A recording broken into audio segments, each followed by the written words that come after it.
doing crawl good. with my hands. I know. The You're crawl good. with my hands. I now know how to stretch loose. Hi, I'm Tannis Bolton and welcome to the channel. For this week's video, I thought I would go over what I do to plan my training for the year. So I'm actually self-coached. I've coached myself for a number of years, and sometimes I get some input from my husband, who's also an elite runner. It definitely helps me figure out some workouts. I've pretty much been self-coached since 2011.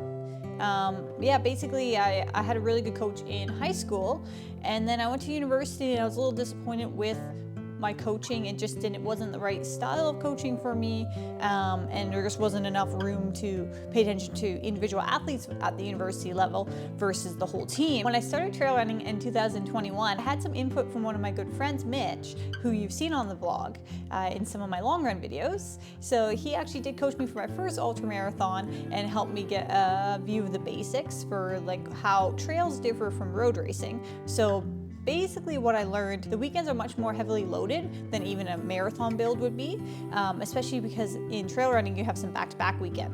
One really long run and then a moderate long run on back-to-back days. The also benefit of trail running is you don't have to do a lot of weekday mileage because you need to save your legs for the weekend. So it takes off stress for someone who's working full-time and maybe doesn't have the amount of time during the week to spend on training. So at the beginning of the season, when I'm trying to just set the bare bones of what my training is going to look like, I pull out this book. Basically, this book is really helpful, Brian Powell, and he lays out the basics of ultra running, and then also kind of like how the Dangerous Running Formula books have. Then this book also has some sample training plans. Yeah, so like for instance, 50K training plan, and it breaks it down week by week. This is in miles, so how many miles to do for the weekend. I like starting off with this, give me a base so I don't go too far out the realm of like what should I be doing. But then I also go back to last year and the year before training and see what worked for me, what kind of weekends I did then. And luckily for me, last year when I ran Speedgoat, I feel like I really nailed my training plan that year. I didn't peak too early, I wasn't too burnt out, but I also actually got enough hill training in, which is what I didn't do the previous year when I ran Squamish the first time. I actually under-trained for hills and I was destroyed on the course. People were just flying by me left, right, and center, and I couldn't do anything about it because I didn't train for hills enough. So let's go through how I set up my training. So the very first thing I start with is going to the race website. When I go to the race website, it gives me a base of how many meters of elevation I'm looking for the race, and then I can use that to help plan some of my more specific training blocks for this season. So you can look up, here's the elevation, here's what the course looks like, and then here's the elevation profile. So the elevation profile actually matters because when I'm training for hills, I want to know when they're coming, how big they are, how often they are, what's the gap between, so I can try to simulate that into my runs. Now, cool enough, I can put this into Google Earth. Putting this into Google Earth, I can get a real-time image of what is the course going to look like. Give myself a little bit of a mental prep for what's about to come. So you can see from Minotaur, right along the ridge lines of the mountain, baby. That's why I chose it. Yeah, so repeat this process for Squamish as well. So go to the Squamish website, see what's my elevation change, what's my ascent descent for the course, what does the elevation profile look like, and especially even it's important to look at the aid stations because now I have to know how much water should I be carrying on my runs to get used to, because I don't want to be carrying 500 milliliters and then have a 15K block between aid stations. That's not realistic, so I also look at that. I start with the basics from the book that I talked about, and then I go into what am I going to do for my long runs. So I really put those in first. How long am I going to do? How am I going to build that up sequentially? And pretty much you can work backwards. So how many weeks do I have until race day? From there, I know I have 20 weeks from the time that I made this training block. So from there, I'm going to pencil in my long runs. So if I know I want to do a 4-hour training run, I need to do some 3.5, and then 3, 2.5, 2. So typically add about half an hour per weekend when I'm focusing on those long blocks. So basically I'll flip-flop between a week that has a lot of elevation and then a week that has a lot of technical training.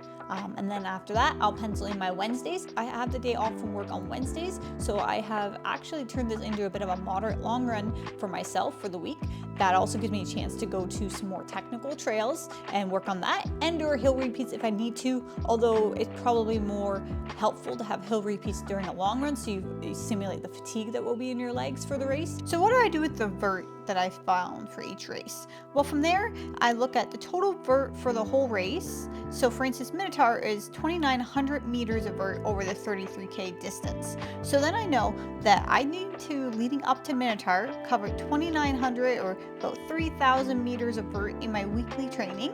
And I also have to have 1 or 2 sessions where I try to cover a similar distance over a weekend.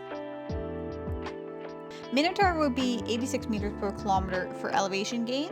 So I created this spreadsheet for myself of elevation run options in my area. So I know that K2 runs about 54 meters per kilometer. So that's about half. So it's close, a little bit more than half, I guess.